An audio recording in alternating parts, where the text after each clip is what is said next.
The second season of our favorite Star Wars TV show left a lot of unanswered questions, and Season 3 would be perfect to fill in some blanks like, is Cobb Vanth doing all right? Maybe we can work something out.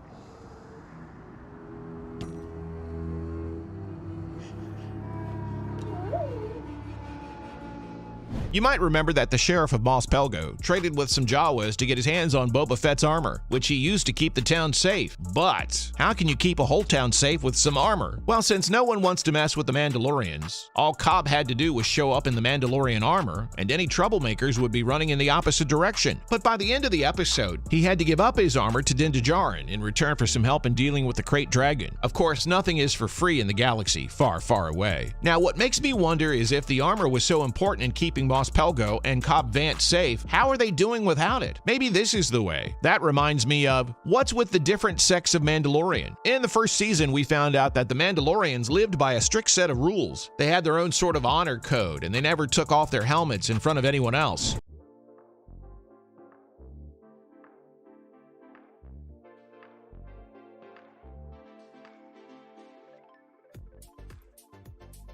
But in the second season, we saw that not all Mandalorians followed the same rules. Bo-Katan and her companions were often without their helmets. She even pointed out that Din and Boba Fett aren't true Mandalorians, because they're not from Mandalore. So what does it mean to be a Mandalorian? Well, to be honest, Din and others we saw like him seemed to be religious fanatics, and Bo-Katan seemed a lot different. I really hope Season 3 sheds some light on this. Maybe they can take us to the origins of Mandalore, or to the destruction of it, which was a major moment for all Mandalorians. Some of you might know some details about the Great Purge of Mandalore and how the Galactic Empire was behind it. Aren't they behind everything? But apart from that, no one knows exactly what happened. The desert planet was completely decimated and it turned to glass, according to Boba Fett. And following that, the Mandalorians were forced to go into hiding across the galaxy. The event weighs heavily on all Mandalorians, but mostly on Bo-Katan. Why? Well, because she was the leader of Mandalore when it all happened. She somehow survived and maybe lost the Darksaber in the process. Oh yes, the infamous one-of-a-kind Darksaber, wielded by the leader of the Mandalorians.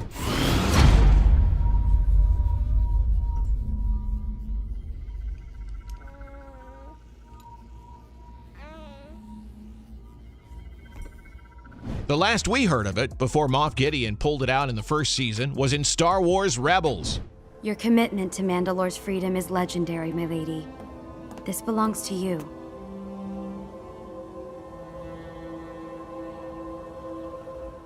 It was given to Bo-Katan so that she could reunite Mandalore, but she clearly lost it. How else would Moff Gideon come in possession of it? But we don't know for sure how she lost it. Maybe she lost it when Mandalore was destroyed. All that talk of the Darksaber reminds me of the Death Watch. Is it the same as the Watch? You know, the Mandalorian sect that Din Djarin belongs to? Not much has been revealed about it, except that they follow very strict rules. The show hasn't gone into the details of their origin. Their name does suggest some sort of connection to the Death Watch.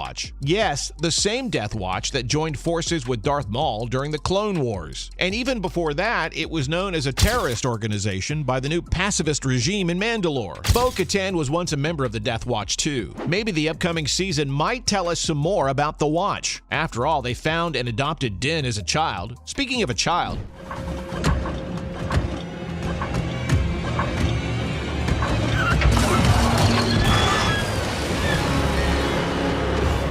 Grogu has been the target of Imperial forces for 2 seasons now. Yes, 2 whole seasons! Moff Gideon and his lackeys have been hunting the child across the galaxy, and for some reason they want his blood. But the show hasn't revealed why. It's still as much of a mystery as it was when the show started. Well, we do know that his blood is rich in midi-chlorians. You know, that thing that gives Jedi and Sith their Force-related powers? But how does Gideon plan on using it? If he gets his hands on it, that is. A possible reason could be that they want to resurrect the Emperor somehow. Dr. Pershing, the guy working with Gideon, specializes in cloning. Subterfuge, I assure you.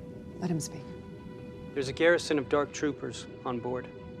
They're the ones who abducted the child. How many troopers do they have armed in those suits?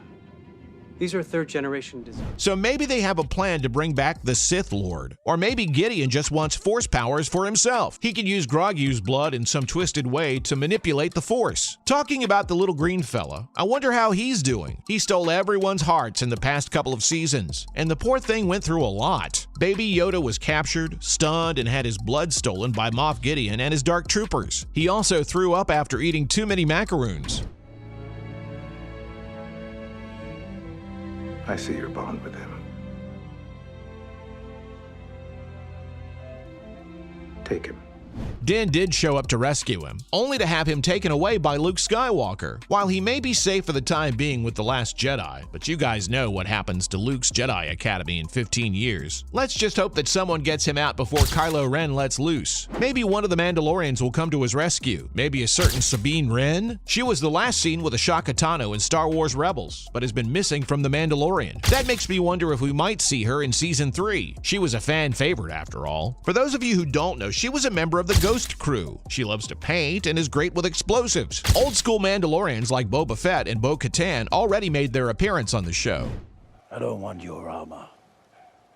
I want my armor. That you got from Cobb Vanth back on Tatooine. It belongs to me. Are you Mandalorian?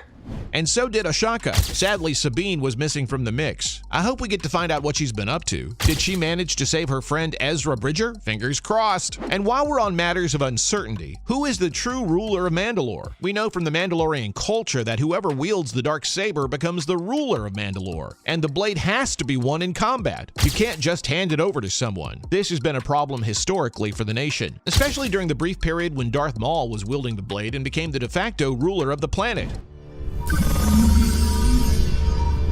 Like you said, only the strongest shall rule. The darksaber was passed on to Moff Gideon somehow over the years, but it was Din Djarin who defeated him in combat and took the blade from him. At the time, he may not have realized that taking the darksaber made him the new ruler, but he had little choice. Moff Gideon did force a fight on him, and he had to defeat him. Din did try to give the weapon to Bo-Katan later, but she refused. No. It belongs to her. She can't take it. It must be won in battle. In order for her to wield the darksaber again, she would need to defeat you in combat. Surely it makes Din the Mandalore, but does he even want to be in charge? Maybe it has significance in the upcoming battle against the First Order. Yep, the First Order may have already started infecting the galaxy. The Mandalorian is set after the events of Return of the Jedi. The Empire may be defeated, but Moff Gideon might be building the First Order. We did hear the X-Wing pilot Captain Carson Teva tell Cara Dune about some reports that the leaders of the Inner Rim don't believe the news coming from the Outer Rim. But what exactly aren't they believing? Gideon may be up to no good, and under the guiding hand of the Emperor. He may be working on the organization that'll destroy the New Republic. And that's all for me about the burning questions that need answers in the third season of The Mandalorian. See you in the next one!